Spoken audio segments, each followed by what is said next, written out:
morning. Good morning, Gabi.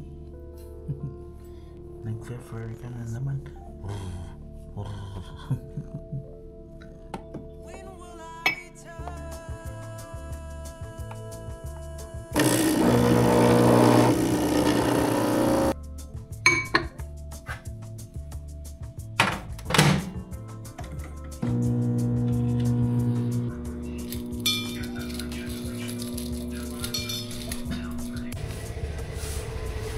Alright, good morning, good morning. Good morning, Figo. Good morning, Yasi. Time check, 6:52. Dapat umaalis na tayo ng gantong oras.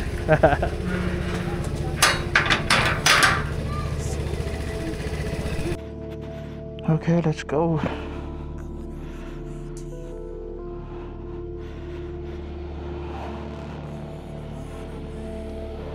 Today natin malalaman kung sakto lang ng gantong oras ng alis. May mga fog po.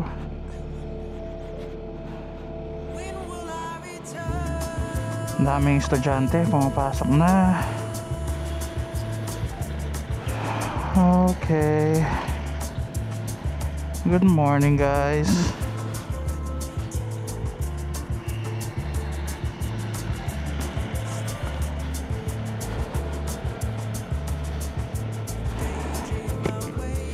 Alright, good morning. This is me, Casual Riding TV, and welcome to our new vlog. Grabe, sobrang tagal, no? Parang 48 years akong hindi nakapagmotor. Ganun yung pakiramdam.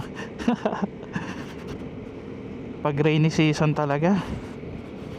Ay, nakakapagmotor-motor naman tayo konti, nakakasingit-singit ng mga quick trip, but hindi tayo nakakapag-vlog kasi wala, mga short ride lang din. Well, actually, bago nag-start yung tagulan, nakakapag-ride naman tayo since meron nga akong inaasikaso. And yeah, yun yung pag-uusapan natin today. So akala mo hindi tayo taga rito, no? Naka-Waze pa. Nag-Waze ako kasi gusto kong malaman kung mas mabilis ba pag doon ako sa Gopic dadaan or dito ako dadaan sa usual or sa highway. And yeah, 30 minutes. Kaya. Grabe. Hanggang ngayon hindi pa rin tapos 'to, tagal na. But at least may progress. Pero sabi ng partner ko, no, sabi ni wifey sa Japan daw, hindi nagtatagal ng 1-2 araw kapag may mga ginagawang ganyan. Because Japanese people, they hate causing inconvenience to other people. So sana ganun sa lahat, no? Sana all. So ganito lang talaga, no? Kasi expect mo na merong traffic. Kahit saang lugar meron yan. So para iwas bad trip, para iwas na masira yung araw mo, ikaw yung mag-adjust. Agahan mo yung alis mo ng bahay para hindi ka nagmamadali. Para kung may mga ganitong scenario, hindi ka rin naiinis, diba? Maganda yung araw mo, save ka pa makakarating sa pupuntahan mo kasi hindi mo kailangan magmadali, di ba?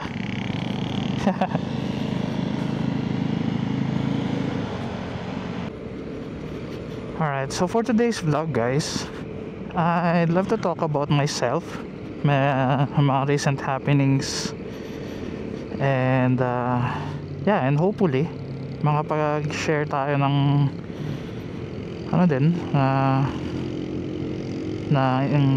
inspiration. Pasado ba tayo para maging inspiration? Ayun, so what I'm trying to say is me sharing yung mga pinagdaanan or pinagdadaanan, and hopefully makarelate kayo and malaman nyo na hindi lang kayo yung dumadaan sa ganong pace. And if kaya ko or kaya ng iba, of course kaya din natin, 'di ba? Kaya din natin gawin para sa sarili natin. So wala imposible kapag gusto talaga, right? So yeah, quick backstory lang. June and July wasn't really the best for me, and yeah, sobrang daming changes and mga pangyayari na hindi natin inaasahan. So what I'm talking about is yung work natin, yung work from home na lagi kong china-champion sa mga vlogs ko, no? Lalo kapag nagbabakasyon kami ng family, or ako pag nagra-ride ako. So yeah, nagkaroon ng issue, and we had to, or the owner or the boss had to cease operations kasi we can't. So she has to let us go. And yung comfort, yung yung convenience na nabibigay ng work from home sa akin, nawala kasama nun. Kaya it's a really big adjustment for me. And yeah, I'm not gonna lie, medyo na-frustrate tayo. And yeah, buong June wala tayong ginawa kundi ma-frustrate and wish that things were different, diba? But yeah, it's good sometimes to allow yourself na maging vulnerable sa mga ganong bagay, no?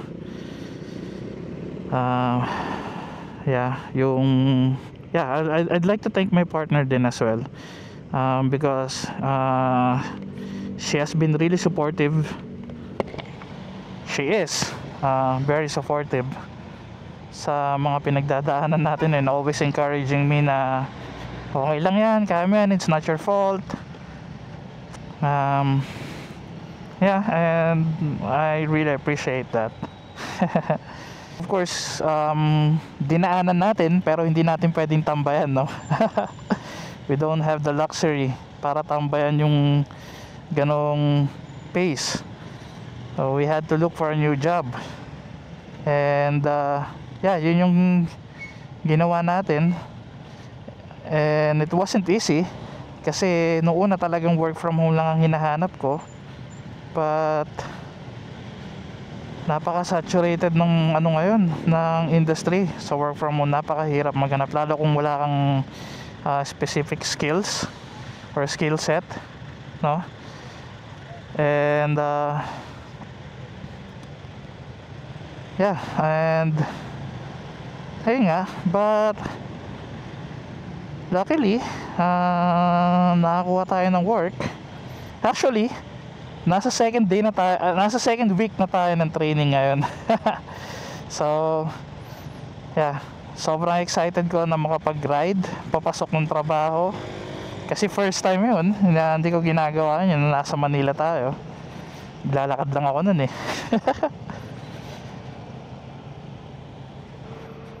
Grabe, sobrang haba ng part na yun, no? So yeah, yun nga, meron na tayong work, and we're back to corporate life. Taong 8 to 5 na ulit tayo. Actually, isa yan sa mga ikinatutuwa ko or ikinapapasalamat ko, no, na yung work na nakita natin is yung schedule. Hindi natin kailangan baliktarin ulit yung body clock natin. So yeah, by the way, yung nature ng work natin is BPO. industry. So yeah, I'm back to being a call center agent. That's what I know, that's what I'm good at. So yeah. And it's not much, but it's a job, it's work, you earn, and yeah, I'm thankful. Yeah, changes doesn't have to be bad, you know. Yung change, yan lang yung kaisa-isang constant sa mundo, you know. Kung iisipin mo, lahat nagbabago, and it doesn't have to mean bad thing, you know. Minsan nagiging masama lang naman yung change kung hindi tayo ready to accept it, 'di ba? Ay, grabe, ang daming stoplights. 7:40. So kailangan natin mag-adjust tomorrow. Baguhin natin mas maaga. Tinry ko kasi ngayon na eksaktong 7 na alis, no, but yeah, hindi pwede. So kailangan natin baguhin. Masaya ako na hindi na umuulan, but yeah, ang init. Kailangan natin ng pro shade sa helmet natin. And yeah, I'm not here to say na madali. Yeah, hindi yun ang gusto kong sabihin, no? Hindi yun yung pinaparating ko. Wala namang madali eh. Lahat may challenge, lahat mahirap. Kapag sobrang dali lahat ng nangyayari, magtaka ka. Kasi walang ganun. Kahit nga sa pelikula na fiction lang, 'di ba? Hindi naman lahat madali or masaya lang. Something has to change always. Something has to improve always. Daanan tayo sandali dito. Yeah. Alright, so may binili lang tayo sandali dito, guys, but pasok na tayo ulit. So yeah, tuloy natin ang kwentuhan mamaya, no, pag out natin sa work. Alright, so we're back, guys. End of shift.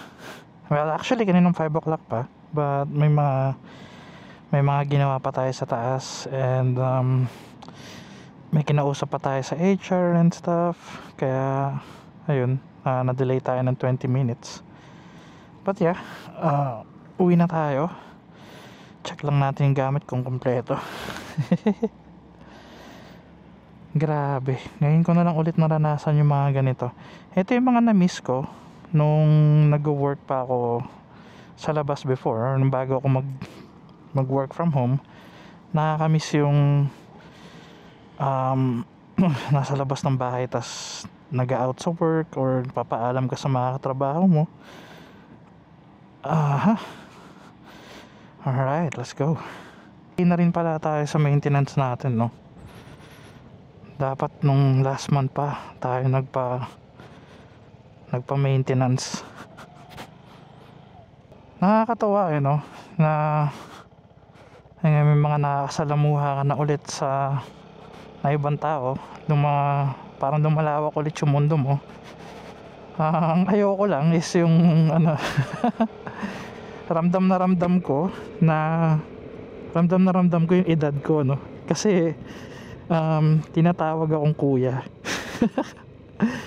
Parang yung parang age group ng mga katrabaho ko is mga nasa like mga fresh grads and mga nasa, let's say, 21 to 26, ganun.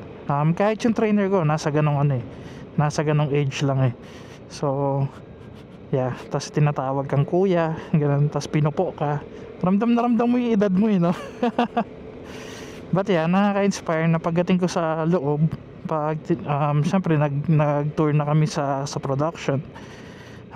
Makikita mo na merong merong mga mas matatanda pa na as in parang parent level na talaga yun, kasing age na ng mga parents ko.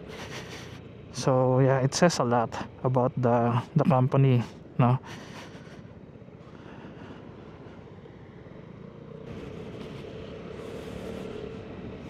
Ikot-ikot lang muna tayo bago tayo umuwi.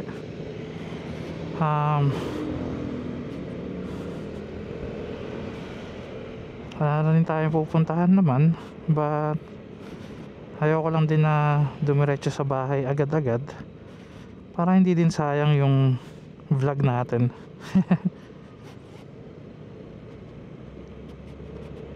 Grabe, parang ang tagal ng tag-ulan, no? Tapos hindi pa siya tapos. Possible na umulan pa ulit sa Wednesday yata or sa Thursday. Hindi ko pa na-double check, but yeah, hindi pa tapos ang tag-ulan, guys. Kaya sa ngayon, enjoy lang talaga natin tong weather na to. And yeah, hopefully hindi na talaga siya magbago, kasi nga kailangan kong kailangan ko na nakamotor pag pumapasok, kasi mas tipid. Parang nung first week nakakotse tayo, grabe ang gastos sa gasolina. Ang lamig, tapos yung araw, di ba? Nakakatuwa. Parang ang haba-haba ng tag-ulan. Parang ang tagal kong hindi nakapagmotor na ganito yung weather. And honestly nakakamiss talaga. So yeah, pauwi na tayo nito, guys.